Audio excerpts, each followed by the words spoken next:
Matt Step, Dave Campbell's Texas football back here at the Texas High School Coaches Association Convention. Here with the head coach of those mighty Tyler Lions, Coach Ricklan Holmes here at the convention. Coach, you were really busy yesterday, couldn't chat with us, so I appreciate you coming through and hollering at the Dave Campbell's crew, as always. I appreciate y'all, man. Joe and Glenn got us strung out with this THSCA stuff, man. So you were working the registration booth yesterday, were you? We had a lot to take care of, but, it went well, man. I think the technology that they're using to get everybody registered and everything printed out, I think it's amazing, man. It had everything go a lot faster and smoother than normal. And the first day is always busy because everyone's getting there. And I felt like you guys got the guys through the line pretty quick, and, we did. Got the guys and girls through there and got them into the convention hall as quickly as you could. Yeah, we did, man. It was fun and interesting, and you know how it is. Like I told them every time, man, I'm in a great place right now. I'm surrounded by great people, and I'm not getting cussed and fussed at by parents.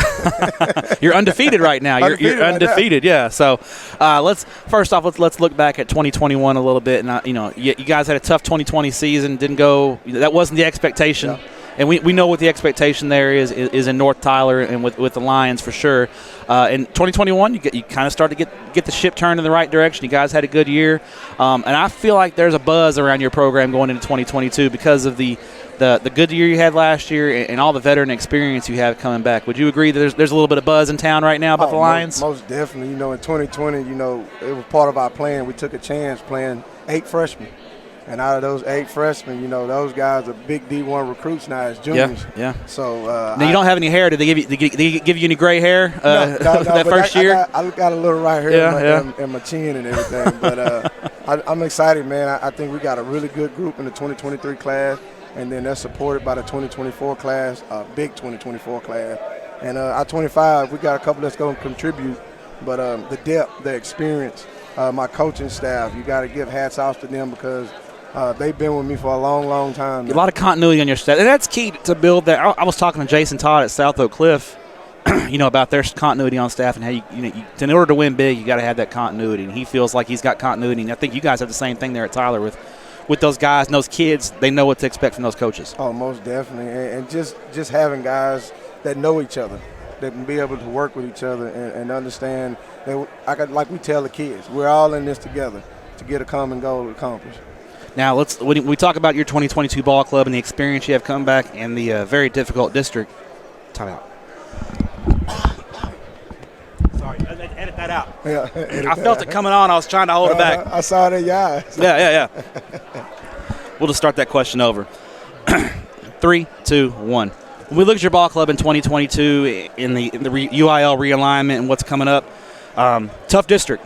A lot of good ball clubs in that district. But I think you guys can compete with anyone in the district. How do you see the district shaking out overall? Well, it's going to come down to the top 3. I think it's us, Longview, and Lancaster. But you can't count out Forney. You most definitely can't. Fleener's got them playing good. You know what I'm saying? So, you look at a rebuild in North Mesquite and the rest of the programs that's in there with West Mesquite and stuff of that nature. But, I think overall we got guys in our district that's going to make a noise in postseason. How key is it going to be to get one of those top 2 spots to have to avoid having to travel down to the Houston area? That's a tough road trip. You want to get that. You want to get that home field advantage in round 1, don't you? Oh, most definitely, man. And just to give our seniors another chance to play in front of the home crowd. I think that's truly important, not just for the success of your playoff run, but for your kids. And TMF Rose Stadium is one of my favorites. The remodel Tyler ISD did with that, and the facilities you guys now have in Tyler. Talk about the investment that the district and the community has made in the programs there in Tyler ISD to build those beautiful indoor facilities and all those nice things that you guys have now. How much does that mean to you as an alum there at Tyler? Well, super shout out to Tyler, Texas, first and foremost. The communities on both the north and the south side getting it done, and Dr. Marty Crawford coming up with a great plan to get our bonds passed so that we could get that done, and then the vision and the collaboration with Coach Greg Priest, our AD, to make sure that it's designed and doing the way that we need it done. It's got to be functional, right? It's got to be functional. Guy, yeah. Brady Bedingfield, man, he done an amazing job staying in touch with me, making sure that not only did it fit what he had going on, but the athletic side, the functionality of it, super shout out to him. And they did some great renovations with the stadium not too long ago. It's one of my favorite. I love coming to Tyler to cover playoff games. Now, that press box, first class. It I'm is. telling you. Now, your coaches, they feed you good up there. Do you have to put your coaches on a weight program during the season? Because those guys might get a little too much to eat in that press box. Well, we kind of monitor their intake during that process. All right. Final question for you, Coach. For the Tyler Lions to have the success that you think you guys are capable of, what needs to go right in 2022? What are you guys going to have to do well in order to be successful? The 3 guys that we got that's going to be playing quarterback. One of them have to emerge and do exactly what we need them to do. Are they capable of doing it? Most definitely. But one of them have to separate themselves and take control of this football team, because we got plenty of weapons on offense and defense. So we got to make sure we got that guy that's solidified himself at that position. And the 3 guys that we got in place, all 3 of them can get it done. I saw them in 7-on-7, and you got depth there. I think all 3 of those guys could run the offense. You just got to have that one guy emerge as that leader, right? There you go.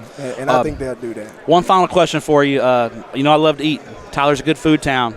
You got any secret spots that you can let us know about? Maybe. So I tell you what, if you like barbecue, everybody knows about Stanley's. Of course, right? Stanley's is great. But we got a new one that emerged. It's called Local Barbecue. Local Barbecue. It's off of Old Bullet Road, man, and they have the most amazing homemade pork skin rinds. Really? Coach. Okay. First class. Okay. Old Bullard Road? Coach, I go buy them by the bag, and I put them in storage bins, Coach. They're that good? Keep them fresh. Okay. I need to get. I will get to. I'll be in Tyler. I'll be in the neighborhood week 1 for Thursday night. Timpson and Beckville play in Beckville, and I got to drive right through Tyler.